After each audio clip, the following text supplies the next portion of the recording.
भूल हमें मत जाना, भूल हमें मत जाना।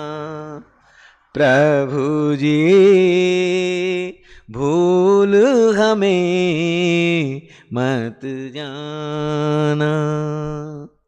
प्रभु जी भूल हमें मत जाना।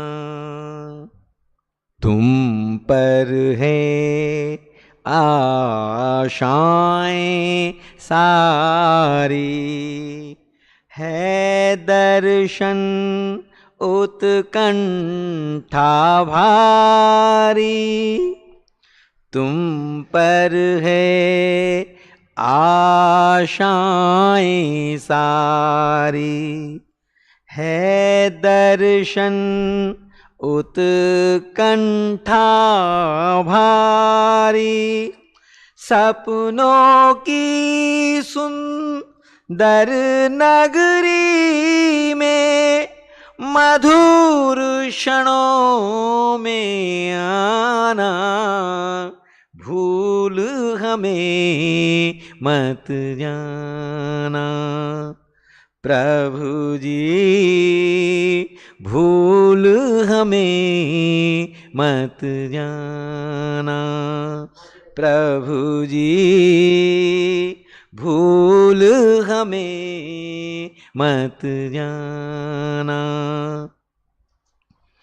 निशा निराशा जब फिर आए, रह रह कर जब मन उकलाए।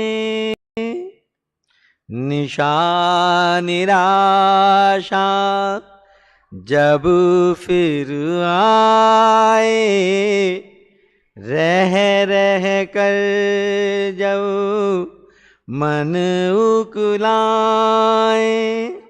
नीरज रजनी के तमु में तब चुप के चमक दिखाना। भूल हमें मत जाना। प्रभु जी भूल हमें मत जाना। प्रभु जी भूल हमें मत जाना। मानस पट पर चित्र तुम्हारा, ज्यों गगन में अंकित तारा। मानस पट पर चित्र तुम्हारा, ज्यों गगन में अंकित तारा। निशी में झिलमिल झिलमिल करता, गाता प्रेम तराना। भूल हमें मत जाना। प्रभु जी भूल हमें मत जाना। प्रभु जी भूल हमें मत जाना।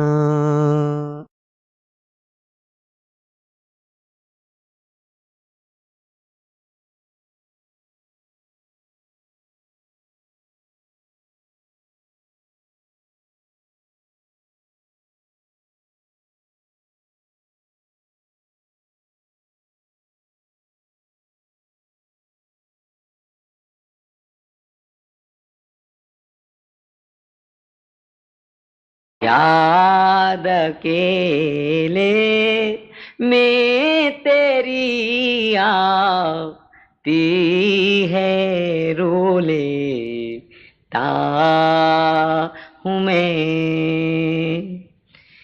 याद अकेले में तेरी आती है, रो लेता हूँ मैं।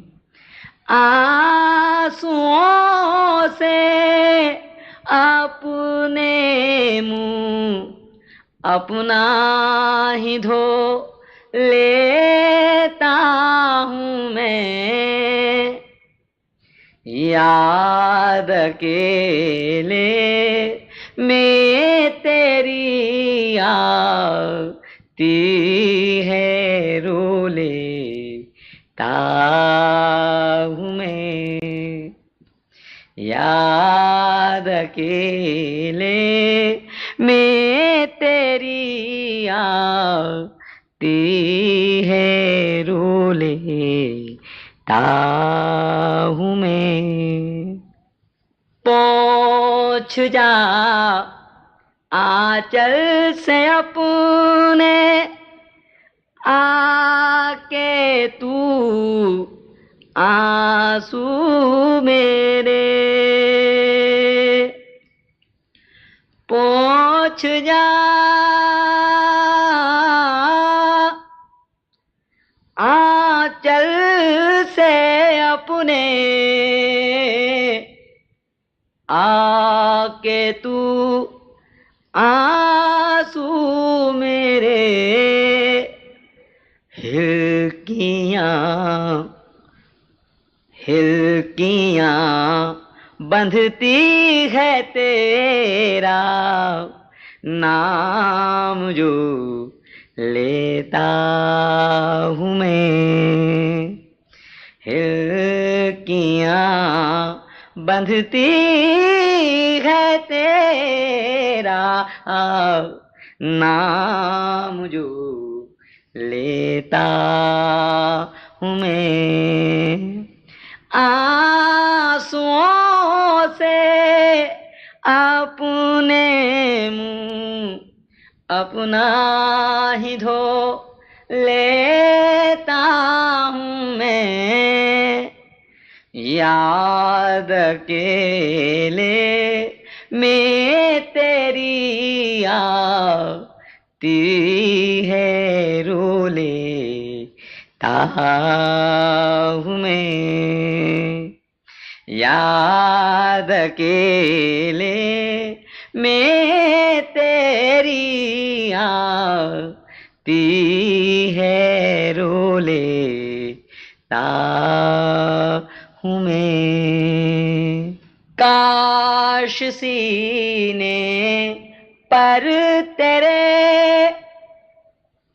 पड़ते ये आंसू प्रेम के, काश सीने पर तेरे पड़ते ये आंसू प्रेम के, अपने दामन पर मैं इनको थाम तू लेता हूँ मैं। अपने दामन पर मैं इनको थाम तू लेता हूँ मैं। आंसुओं से अपने मुंह अपना ही धो लेता हूँ मैं। याद अकेले में तेरी आती है, रो लेता हूँ मैं। याद अकेले में तेरी आती है, रो लेता हूँ मैं।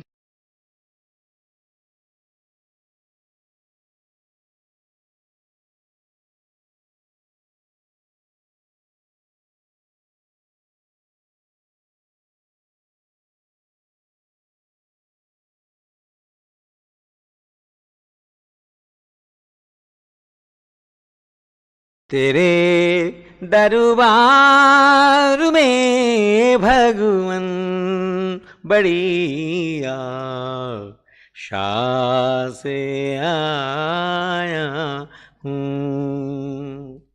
तेरे दरबार में भगवन बड़ी आशा से आया हूँ। ये बिनती जो हमारी है सुनाने तुमको आया हूँ। तेरे दरबार में भगवन बड़ी आशा से आया हूँ। ये बिनती जो हमारी है सुनाने तुमको आया हूँ। न सेवा है न साधन है न शक्ति है न भक्ति है। न सेवा है न साधन है न शक्ति है न भक्ति है। ये रोना अपना ले कर मैं सुनाने तुमको आया हूँ। ये रोना अपना ले कर मैं सुनाने तुमको आया हूँ। तेरे दरबार में भगवन बड़ी आशा से आया हूँ। ये बिनती जो हमारी है सुनाने तुमको आया हूँ। कहीं तंदुल कहीं परबेर झूठे थे मगर भगवन। कहीं तंदुल कहीं परबेर झूठे थे मगर भगवन। यहाँ तो आंसुओं का जल चढ़ाने तुमको आया हूँ। यहाँ तो आंसुओं का जल चढ़ाने तुमको आया हूँ। तेरे दरबार में भगवन बड़ी आशा से आया हूँ। ये बिनती जो हमारी है सुनाने तुमको आया हूँ। सुना है तेर पर भगतों के नंगे पाँव धाते हो। सुना है तेर पर भगतों के नंगे पाँव धाते हो, यहाँ तो स्नेह ले करूँ मैं रिझाने तुमको आया हूँ। यहाँ तो स्नेह ले करूँ मैं रिझाने तुमको आया हूँ। तेरे दरबार में भगवन बड़ी आशा से आया हूँ। ये बिनती जो हमारी है सुनाने तुमको आया हूँ। पतित को भूल मत जाना,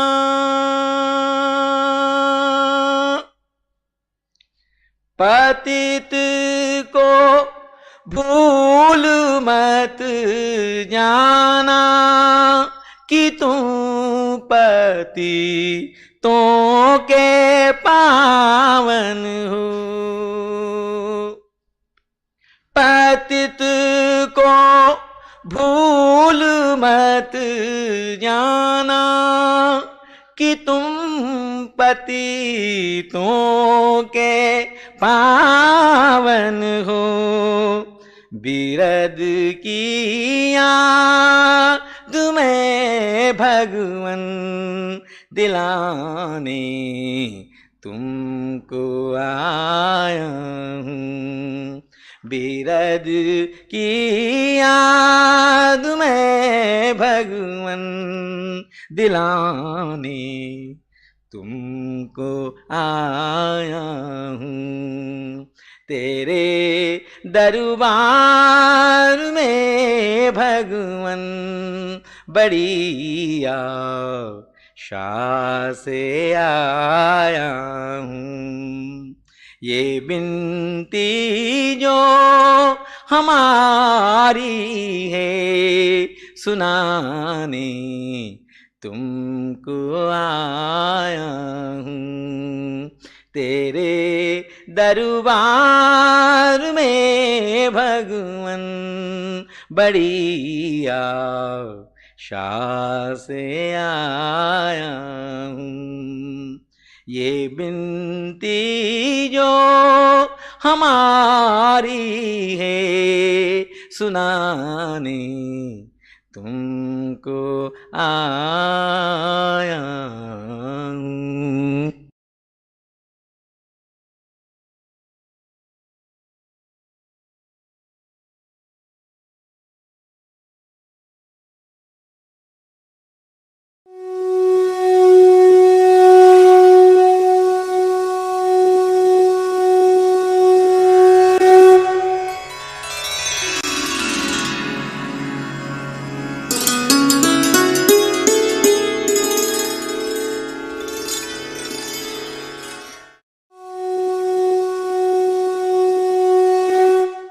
अभी एक भजन होगा और भजन के साथ साथ सभी भाई बहन अपने अपने इष्ट का ध्यान करेंगे। ध्यान कैसे करें?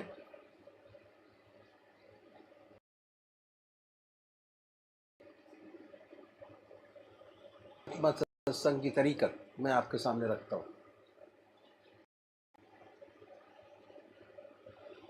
सबसे पहले निश्चित कीजिए कि परमात्मा की कौन सी मूर्त, कौन सी सूरत, कौन सी शक्ल आपसे ज्यादा प्यारी लगती है। मूड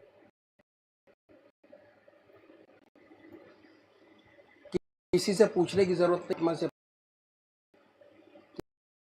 वो स्वरूप जो आपको सबसे ज्यादा प्यारा लगता है उसको चुनें।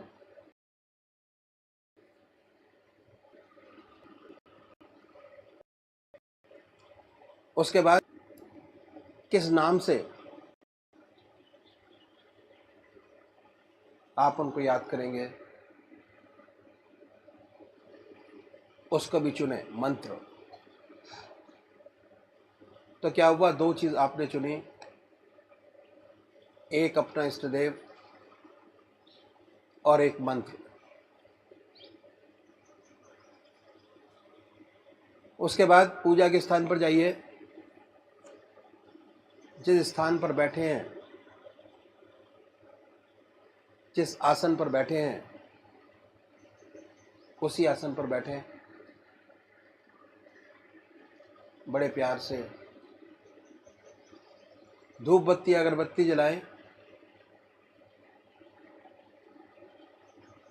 बड़े आराम से बैठिए और बैठने के बाद ये महसूस कीजिए कि आपका इष्ट शरीर आपके सामने विद्यमान है।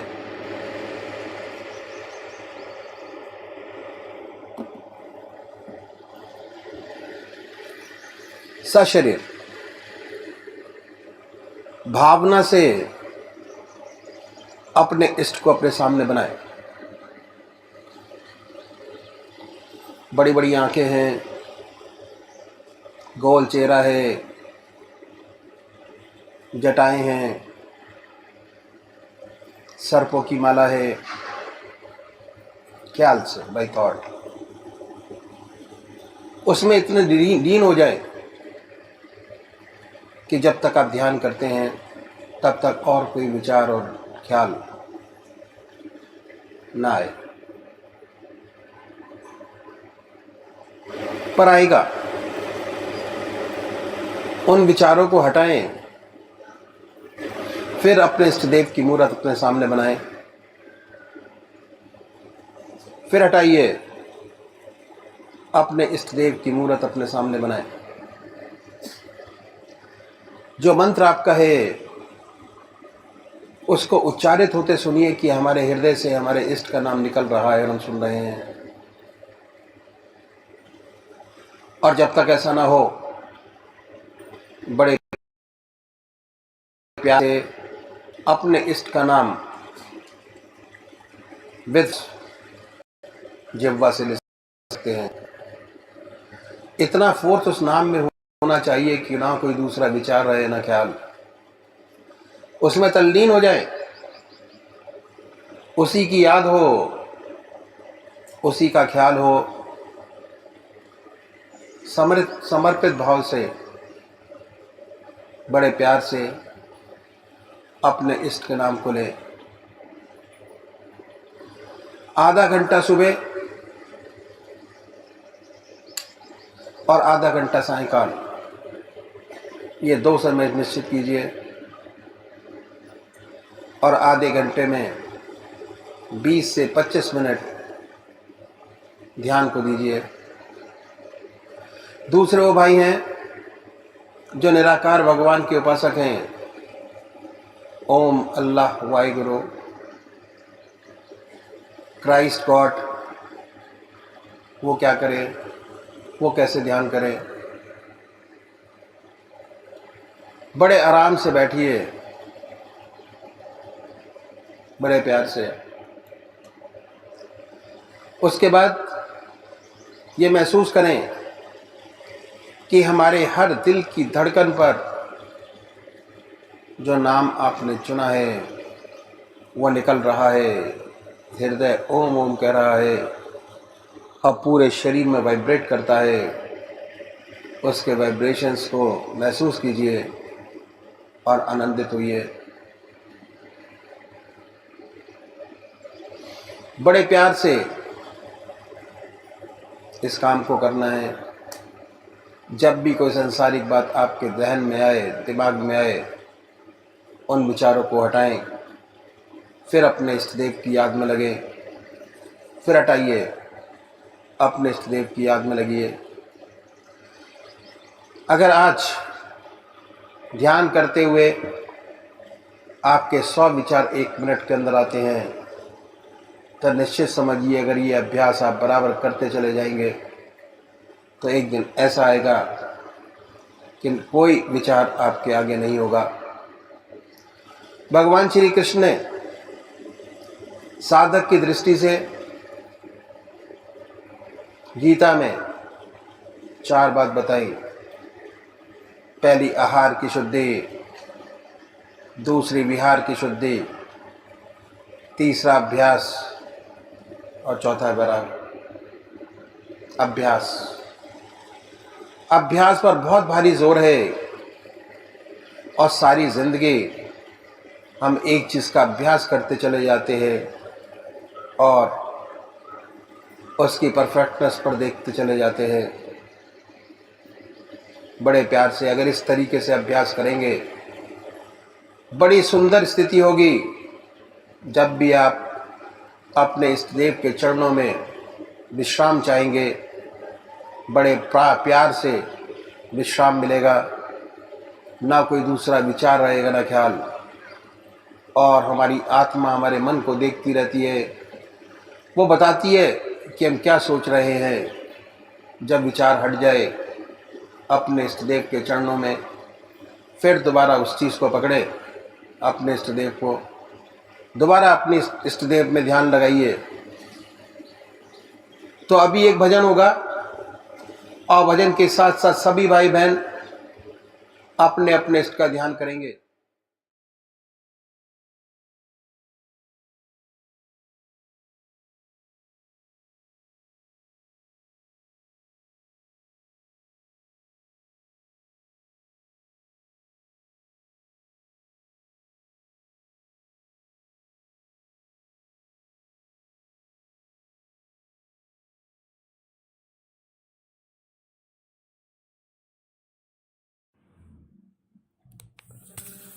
ओम। जय सतगुरुदेव, जय पद शरणम।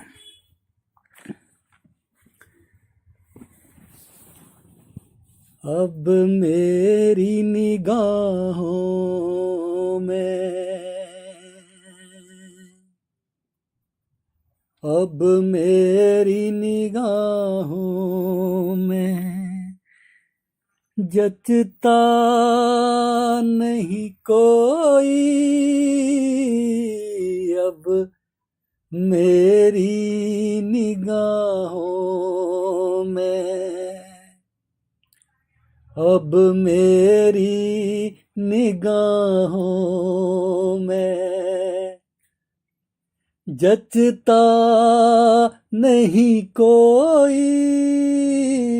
अब मेरी निगाहों में जचता नहीं कोई। अब मेरी निगाहों में जचता नहीं कोई। जैसे मेरे सरकार हैं,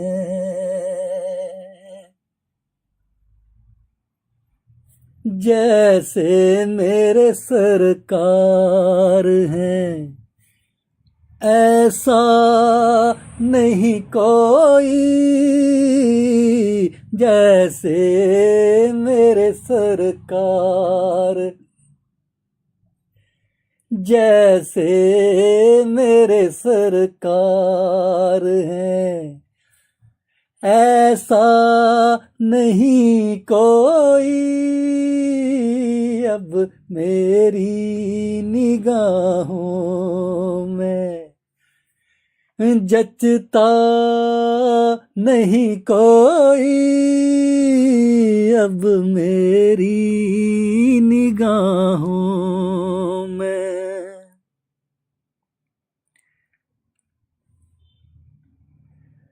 तुम सा हंसी आँख ने देखा नहीं कोई।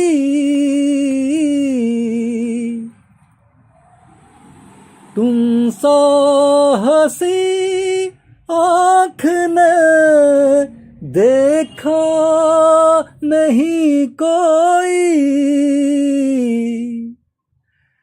तुम सा हंसी आँख ने देखा नहीं कोई। ये साने लताफत है, ये साने लताफत है, साया नहीं कोई, ये साने लताफत है, साया नहीं कोई अब मेरी निगाहों में, जचता नहीं कोई जैसे मेरे सरकार हैं, जैसे मेरे सरकार हैं, ऐसा नहीं कोई जैसे मेरे सरकार हैं, ऐसा नहीं कोई अब मेरी निगाहों में। ए ज़र्फ़ ए नज़र देख मगर देख अदब से,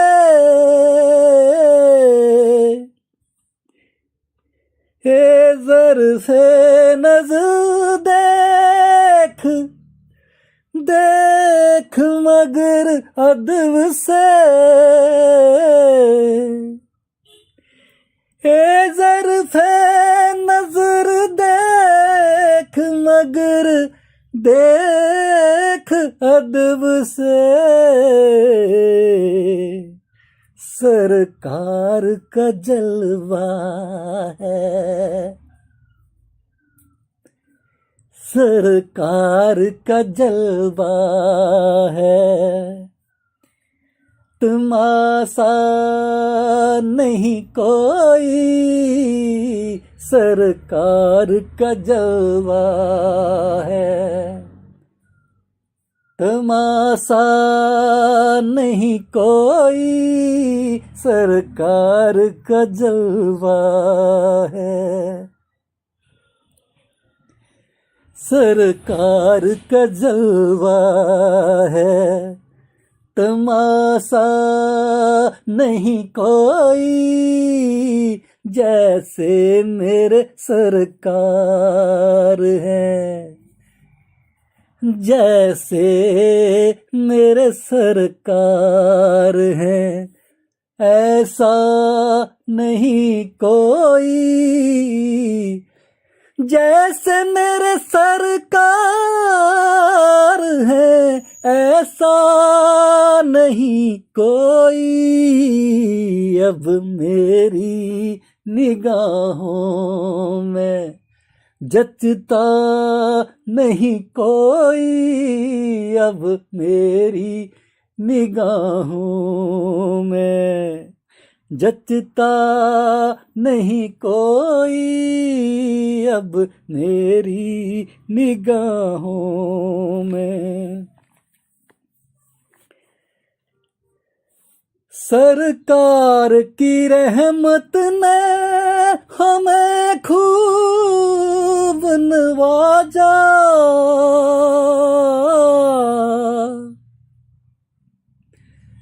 सरकार की रहमत ने हमें खूब नवाजा, सरकार की रहमत ने हमें खूब नवाजा, ये सच है तेरी चौखट से,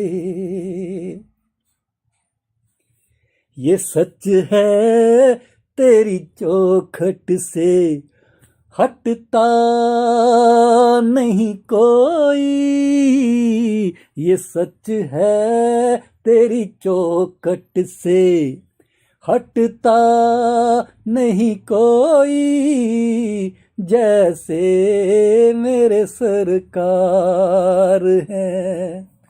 ऐसा नहीं कोई जैसे मेरे सरकार हैं। ऐसा नहीं कोई जैसे मेरे सरकार हैं। ये तो मेरा ईमान है, ये रहमते आलम। ये तो मेरा ईमान है, ये रहमते आलम। ये तो मेरा ईमान है, ये रहमते आलम। फरियाद तेरे सिवा, फरियाद तेरे सिवा सुनता नहीं कोई। फरियाद तेरे सिवा सुनता नहीं कोई। फरियाद तेरे सिवा सुनता नहीं कोई जैसे मेरे सरकार है। जैसे मेरे सरकार हैं ऐसा नहीं कोई जैसे मेरे सरकार हैं। ऐसा नहीं कोई अब मेरी निगाहों में जचता नहीं कोई। अब मेरी निगाहों में जैसे मेरे सरकार है ऐसा नहीं कोई। जैसे मेरे सरकार है ऐसा नहीं कोई।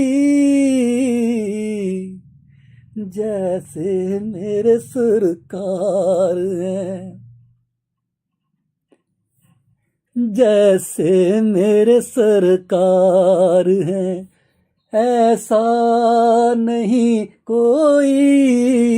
जैसे मेरे सरकार हैं ऐसा नहीं कोई। जैसे मेरे सरकार है जैसे मेरे सरकार हैं।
ओम जय सतगुरुदेव, जय पशरणम।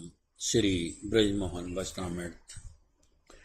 अन्ना जी की जीवन मुक्ति, स्थान बुलंदशहर, जुलाई 1949। करही जोग जोगी जेहि लागी, कोह मोह ममता मद त्यागी। व्यापक ब्रह्म अलख अविनाशी, चिदानंद निर्गुण गुण राशि।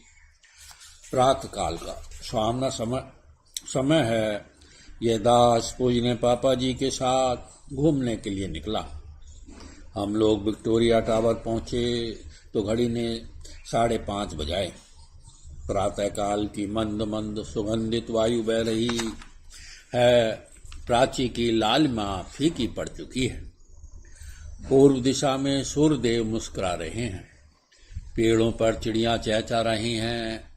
बगीचे में चमेली, मूंगरा और गुलाब के फूलों की महक ने एक अनोखा ही समा बना दिया है। पापा जी इस रमणीक स्थान पर पहुंचकर और खाली बेंच देखकर बोले कि यहाँ थोड़ी देर विश्राम कर लिया जाए। हम लोग बेंच पर बैठ गए। बैठते ही वातावरण के माधुर्य से हमारा हृदय गदगद हो उठा। चिड़ियों की चहचहाहट ने हृदय की कूक को कई गुना बढ़ा दिया। ऐसा मालूम होता था चिड़ियां उस समय पिता परमात्मा की याद में मग्न हैं और हम लोगों के हृदय में उस मालिक की गहरी याद बैठ गई है। लगभग 15 मिनट मूक अवस्था में तथा आत्मानंद में गोते खाने के पश्चात पूजने पापा जी ने फरमाया कि अब यशपाल का उचित समय है कि वह बैत हो जाए। ऐसा श्री सुखदेव जी ने रात्रि में फरमाया। सेवक ने पूछा, पापा जी यह बैत क्या चीज होती है? पापा जी ने बड़े प्रेम पूर्वक समझाया कि बैत दीक्षा होती है और गुरुदेव जी की जब बड़ी असीम दया कृपा होती तो किसी को बैत करते हैं। बैत करने के पश्चात गुरुदेव साधक को जीवन मुक्त कराने का पूरा भार व उसकी शिक्षा की पूर्ति का भार सब कुछ सिलसिले की किसी मुक्त आत्मा बुजुर्ग के हाथ सौंप देते हैं और इसके पश्चात ऐसा शिष्य गुरु परिवार में पूर्णता दाखिल हो जाता है। ऐसे शिष्य की जिम्मेदारी भी बड़ी जबरदस्त बढ़ जाती है।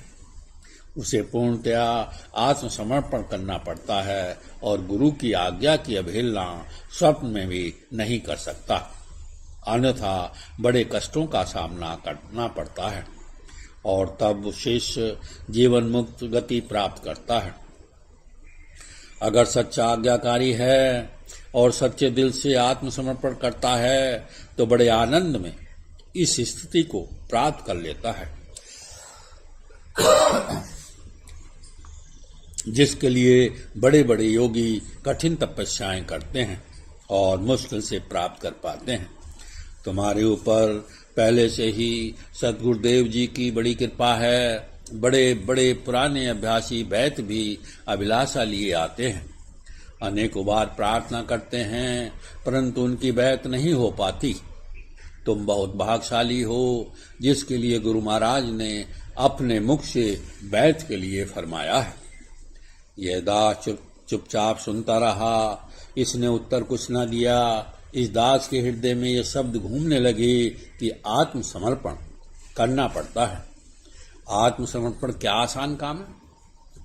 आत्मसमर्पण के माने हैं आत्म को अर्पण कर देना। कहने का तात्पर्य यह है कि मन में भी कोई विरोधी विचार न उठे। इस पतित के अंदर तो अनेक विरोधी विचार पैदा होते रहते हैं। इस दास ने पापा जी से पूछा, आत्मसमर्पण तो बड़ा मुश्किल है, कैसे होता है? पापा जी मुस्कुराए और कहने लगे, जब तुम्हारी बैत हो तो गुरु महाराज को लिख कर दे देना, तन मन और आत्मा आपके अर्पण करता हूं, बस फिर कोई विकार ना रहेगा। बाकी आत्मसमर्पण जिस पर उनकी कृपा होती है सब अपने आप करा लेते हैं। जब मेरा बैत हुआ तो मैंने गुरु महाराज जी से ये कह दिया तन मन ग्रस्त और आत्मा सब आपके अर्पण है। सब कुछ महाराज जी के अर्पण कर दिया और अपने राम ने तो चैन की बंसी बजाई। इसके बाद पापा जी ने फरमाया, मालूम है कि इस सेवक का बैत कैसे हुआ? अन्ना जी, पापा जी की धर्मपत्नी, अध्यात्म में काफी तरक्की कर गई थी। उन पर परम संत महात्मा रघुबर दयाल जी तथा श्री सुखदेव जी की बड़ी कृपा थी और मैं बड़ा खिलाड़ी था। मन आया पूजा में बैठा, नहीं आया नहीं बैठा। एक रोज मैं कानपुर चाचा जी परम संत महात्मा रघुबर दयाल जी के पास गया। उन्होंने कहा, अरे पंडित जी, तुम्हारी वजह से तुम्हारी धर्मपत्नी की तरक्की रुकी पड़ी है।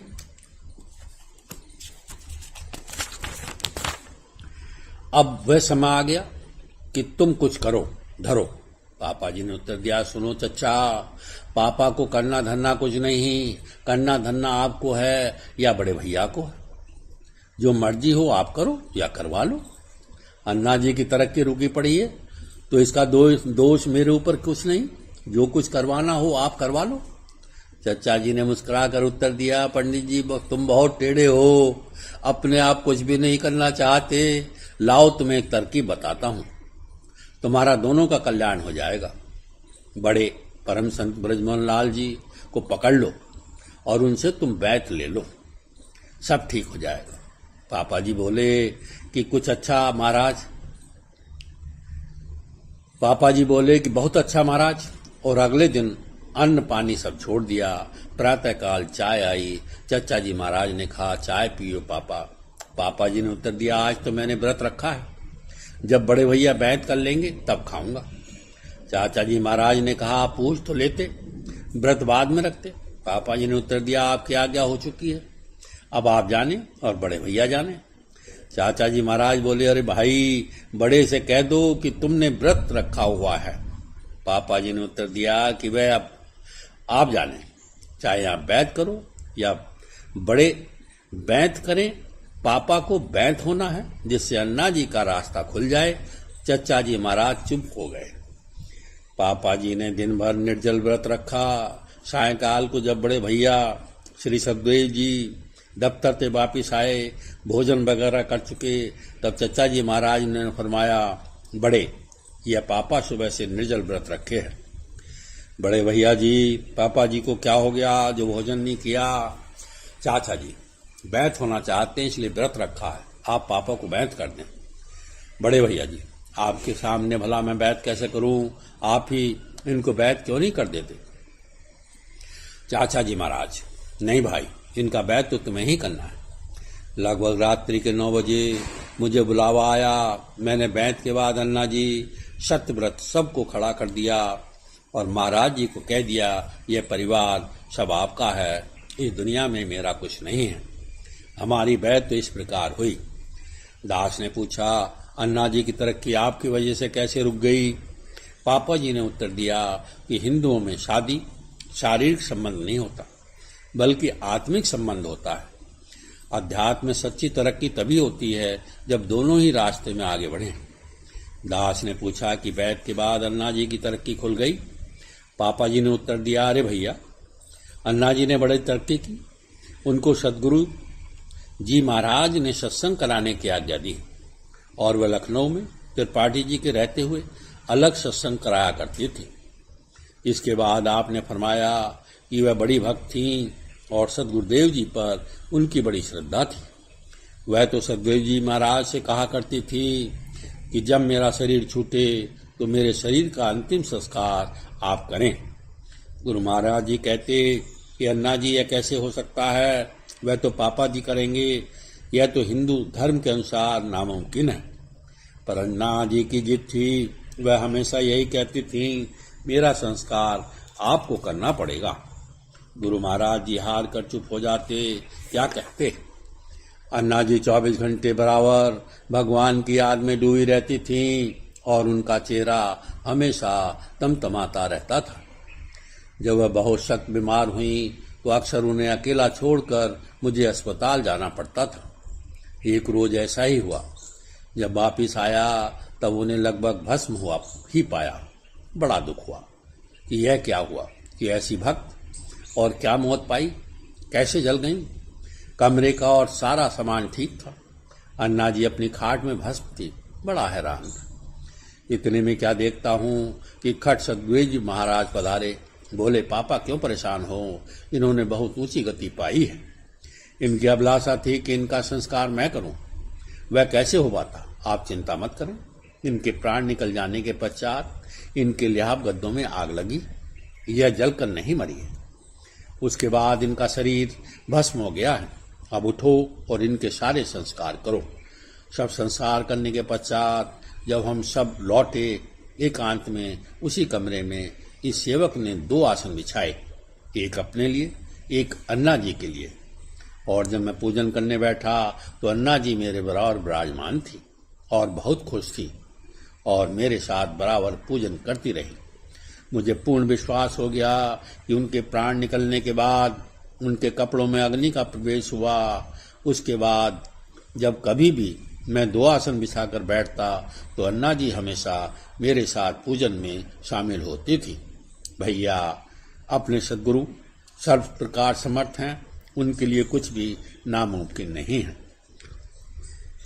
पापा जी ने अपनी यह कथा बड़े प्रेम भरे हृदय से सुनाई और बीच बीच में उनकी आंखों से प्रेम में जल टपक जाता था। पापा जी ने फरमाया, आज तो दिन भर व्रत रखो और मैं गुरुदेव जी से प्रार्थना करूंगा, वह आपको बैत कर देंगे। दास ने पूछा, बैत में क्या करना होता है? किसी विशेष वस्तु का प्रबंध तो नहीं करना होता? आपने उत्तर दिया, गुरु महाराज जी के लिए अगर संभव हो तो कोई वस्त्र और कुछ दक्षिणा जो आप देना चाहें दे सकते हैं। यही एक ऐसा अवसर है जब आप उन्हें कुछ दे सकते हैं। और भैया, हम लोगों का भी कुछ ख्याल रखना, कुछ मीठा मुंह हमारा भी हो जाए, कुछ प्रसाद रख देना। और भैया, कुछ महाराज जी के लिए कुछ पुष्प और पुष्पमाला का इंतजाम भी जरूर कर लेना। गुरु महाराज जी को गुलाब के फूल पसंद हैं। अगर संभव हो सके तो 2-4 गुलाब के पुष्प मंगा लेना, क्योंकि धूप चढ़ चुकी थी और समय अधिक हो गया था। हम लोग घर वापस लौट आए। परमात्मा तू ही है।